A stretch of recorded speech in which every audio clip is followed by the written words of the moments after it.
I see. In that case, I was unable to commit the crime.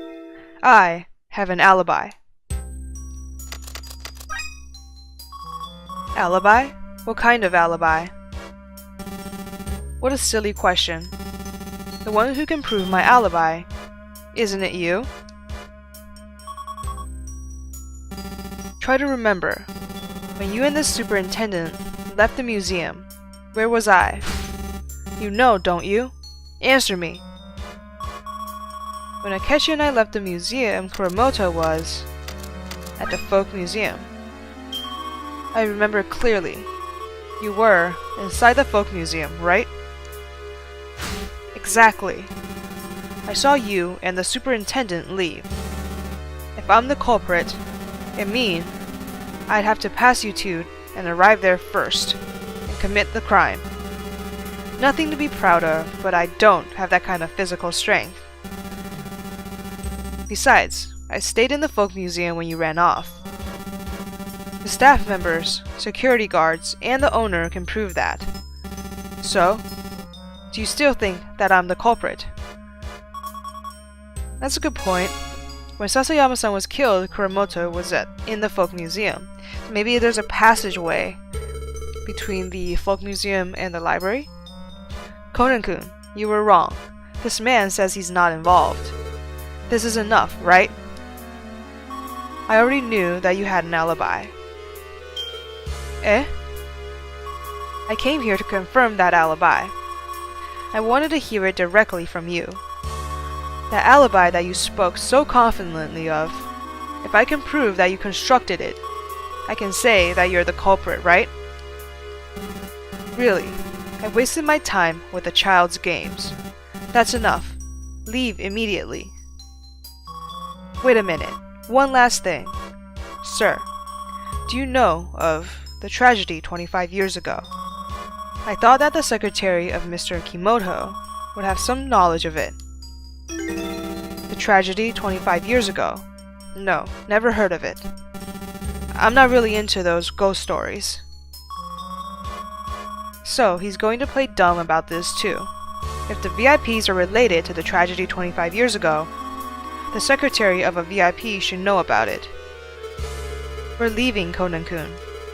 You shouldn't bother Kuramoto-san any further. Kuramoto-san, I'm very sorry. Huh. Well, as long as you admit you're sorry. Children, for better or worse, have incredible imaginations.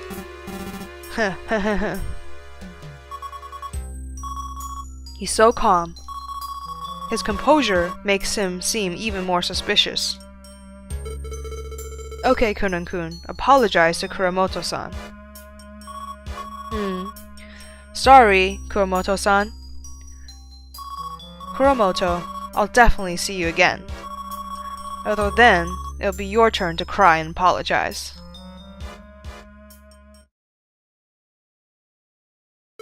Okay, Conan-kun, are you satisfied now? Just like you promised, we're going back to the inn, okay? Yeah, I know. Oh well, I guess I'll go back.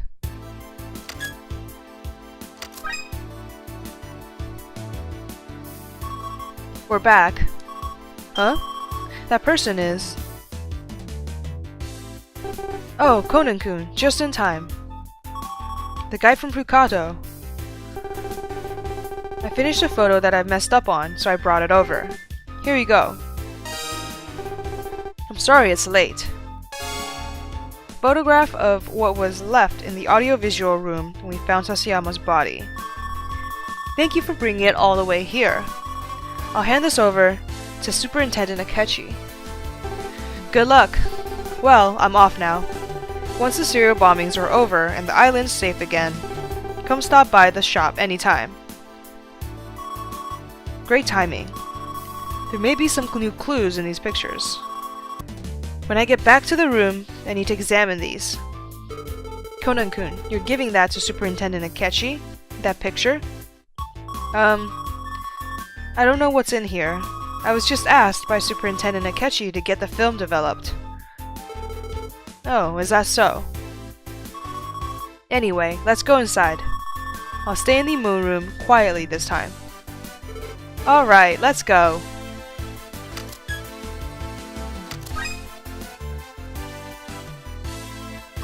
Hey, I'm back. Oh, you're back. It looks like Ran caught you. Were you still able to investigate? Yeah, somehow. So, any progress? When I asked Kuramoto about Sasayama-san's glasses, he dodged the topic quickly. Sure enough, he had an alibi for when Sasayama-san was killed. Is that alibi concrete? Yeah, unfortunately, it is. After all, I'm the one who can confirm his alibi. You? What do you mean? Before Sasayama-san was killed, I met Kuramoto at the museum. In order for Kuramoto to commit the crime, he would have had to pass us and get there first. But it's not very likely. So the investigation is back to square one? No, I expected him to give an alibi. Just the fact that I was able to confirm it means something. From here, I'll have to examine it and find new clues. What it? To find new clues, I must thoroughly examine remaining photos. This. The thing I received from a man at Fukado. The remaining photo of the scene where Sasayama-san was killed.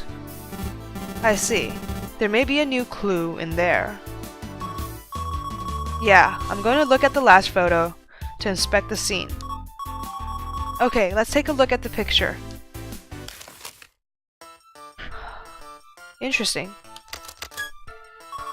Okay, let's begin inspecting. What is this? When did I take this picture? This is a hook. A hook is attached to a wall for hanging things from. What's the point of having a hook here? Its placement is directly opposite the window. Is there some meaning behind the placement? Oddly placed hook in the wall of the audiovisual room. It had been positioned opposite the window. A desk and chair are knocked over in front of the door. This got in the way of opening the door. But I wonder why the culprit bothered to do all of this. They could have just locked the door to keep us out. No, wait. That means the culprit's purpose was not to keep people out. It's something else. The culprit's true purpose, what is it? Let's remember everything again. When the door opened... Oh, Superintendent Akechi. It looks like the door is about to open. Look, you can see from this opening. A desk and chair. This is blocking. A black shadow passed by when I heard the vase shatter. That was about all when I opened the door. In other words, the culprit wanted someone to open the door and see them run away. A dark figure that was seen maneuvering in the audiovisual room. So that means that it could be that Sasayama-san was killed a long time ago, before we even went over to the library. And the culprit set it up so that when we open the door, we see this shadow go by, and then we assume that he was killed very recently and that the culprit is still there and ran away. There may be some more clues left in this photograph. Let's look carefully. The audiovisual room door. Superintendent Akechi and I entered the room after opening this door. The door was unlocked. This is about it for the photo inspection. So, were you able to obtain any new clues? I don't know if they can be considered new clues, but on the wall of the audiovisual room, I found something strange. Something strange. What did you find? The thing on the wall of the audiovisual room was this hook. The strange thing was a hook. It was placed directly opposite the window. I wonder what the hook was used for. There's no definite evidence that it's related to his murder. but it makes me wonder. Anything else that caught your attention? Yeah, there's more. The audiovisual room's door. A desk and chair were blocking the doorway. Don't you think it's strange? If you don't want someone to enter, you can just lock the door, right? But the culprit didn't do that. Why do you think? I wonder why. Isn't it simple? His objective was not to keep people out. Yeah, that's what I thought also. The culprit didn't mind people going in. No. In fact, that was what the culprit desired. The culprit wanted the door to be opened. Why would the culprit want that? To clear up that mystery, I try to recall what happened. A black shadow crossed the room. Shortly after, I heard the shattering of a vase. Basically, the culprit wanted someone to open the door and see the sight of someone escaping. What's the point in doing that? That's something I still don't know yet. Even the expert is struggling, huh? Then why don't you change the way you think a little?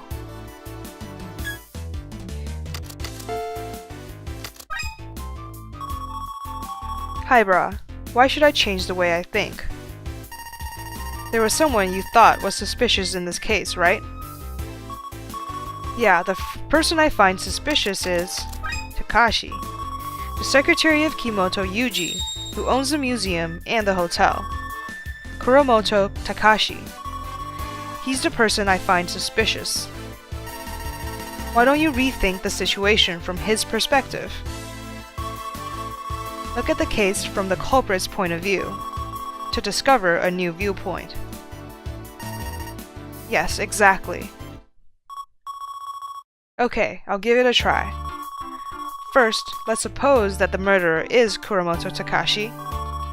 Kuramoto stabbed Sasayama-san in the audiovisual room of the library. However, Kuramoto broke his glasses there, so he decided to exchange Sasayama-san's glasses with his. At that moment, I rushed to the audiovisual room on the second floor, all because I heard a man scream. We arrived at the audiovisual room, and when we opened the door, a dark shadow crossed the room. The culprit, Kuramoto, didn't look at the door. The culprit wanted someone to open the door and see them flee. The reason Kuramoto would do that is, it's the alibi. Yes, the alibi. Alibi? What do you mean, Shinichi?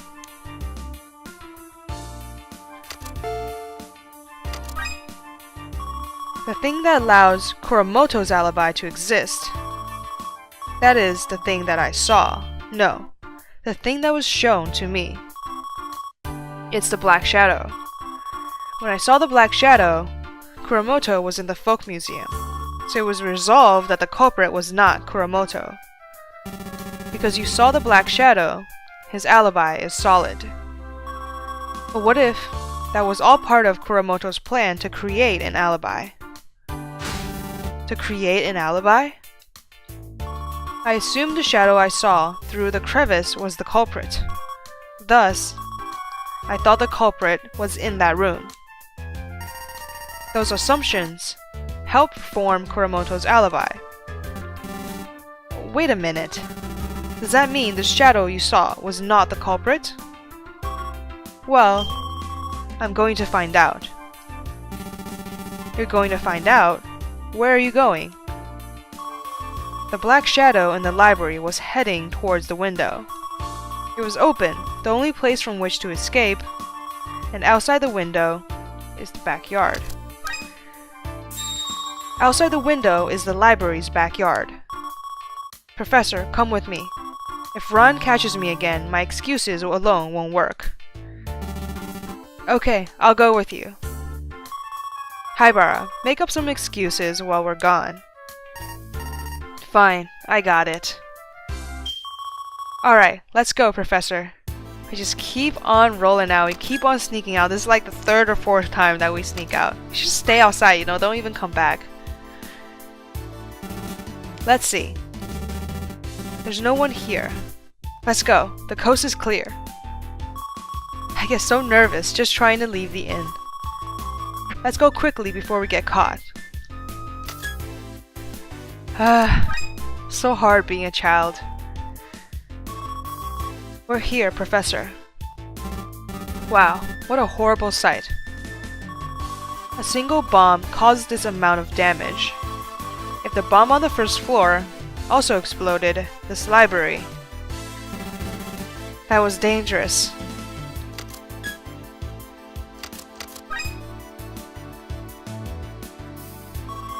It's here, Professor. It's broken from the explosion, but beyond that window is the AV room. Oh, over there. So, what do you intend to do here? I'm going to inspect this area carefully.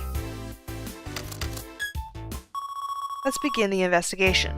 If you jump out, like, this is exactly where you would land, right? Piles of black garbage bags are stacked here. A polyethylene bucket is here, too. A polyethylene, is that how you pronounce it? I don't know, I'm not good at chemistry.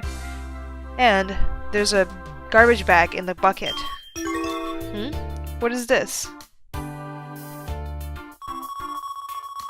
There's a black garbage bag on top of the polyethylene bucket. The inside of this bag is empty. There's nothing in here. And it looks like there's something underneath the bag. What's wrong? Nothing. I just noticed something inside the bucket. Isn't it just trash? No, I don't think so. I'm going to take a look.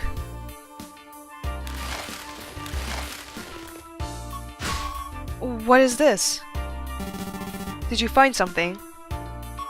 Professor, look at this. This was inside the polyethylene bucket.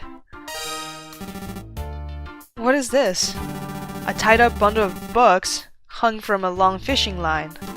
The trash bag is securely stuck to the fishing line. What in the world is this? Items found in a polyethylene bucket in the library's backyard disposal area. Several books were bundled together along with a long fishing line. In addition, a black garbage bag was attached to the fishing line. A tied-up bundle of books, a long fishing line, a black trash bag. A black trash bag. Wait a minute. Could it be the thing that I saw? Exactly. Shinichi, what thing? To be fooled by a garbage bag. Shame. For shame. The strange thing inside the polyethylene bucket, more specifically the trash bag, the related thing is the black figure.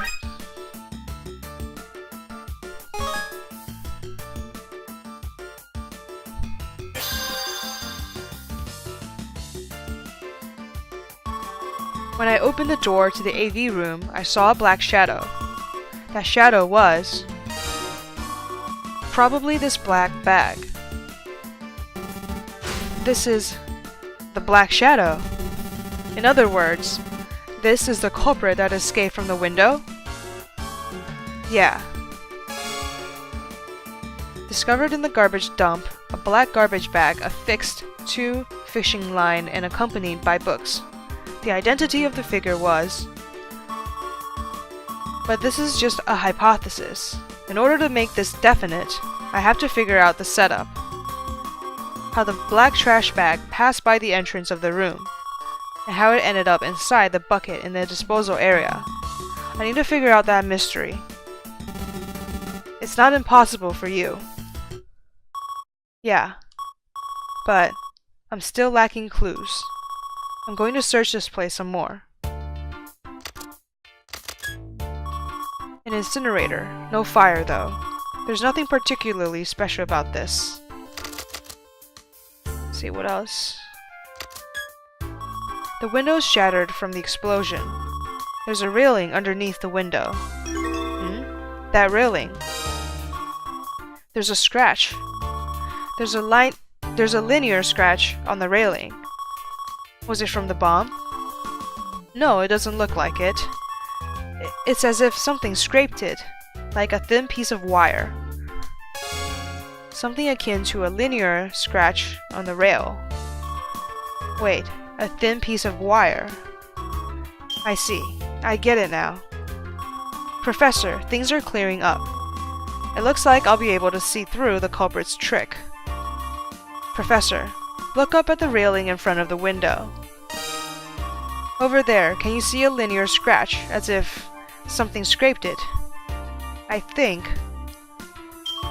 it's from the fishing line. From the fishing line?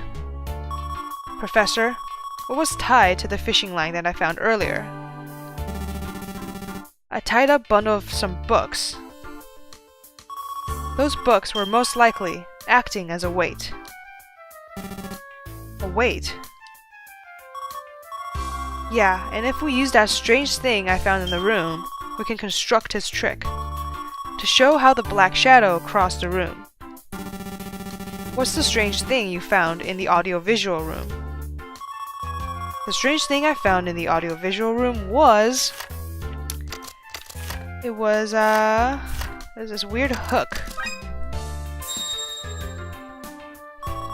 It was a hook on the wall of the room. That hook was directly facing the window. This is the hint.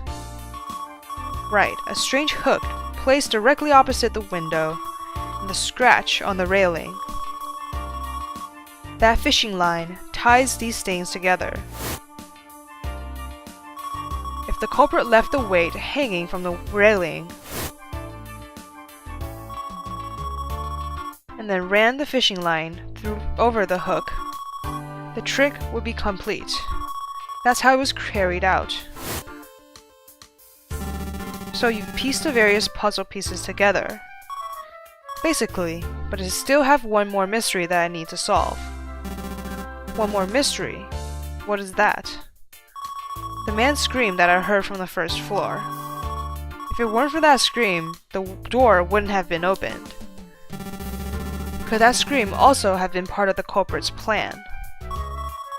Yeah, that's right, because think about it. If my deductions have been accurate up until now, when I heard the scream and ran to the door and ran to the room, the culprit was not there. The culprit wasn't in the audiovisual room. I see. That's why you think it was part of the culprit's scheme. That's exactly it, Professor. And if my deductions is correct, Sasayama-san was already dead by that time. However, if the voice you heard did not belong to Sasayama-san, whose voice was it? I think that answer also lies somewhere in the clues that I've gathered so far. The mystery of Sasayama-san's murder will soon be solved. Very soon. Stun gun. Deduction will be okay. Oh wow, we're getting straight to solving the crime right now. But I think this episode, or maybe these two episodes, have been going on for long enough, and I think I'm gonna stop it right here for now. And then the next time we come back, we will solve the case and do the deduction. And really, I mean, I'm like 100% it's Kuramoto Takashi. We just need to catch him in his lies and prove to him that we solved his little setup. Anyways, if you enjoyed what you see and you want to see more videos like this, please leave a like, a comment, and subscribe, and I'll see you next time.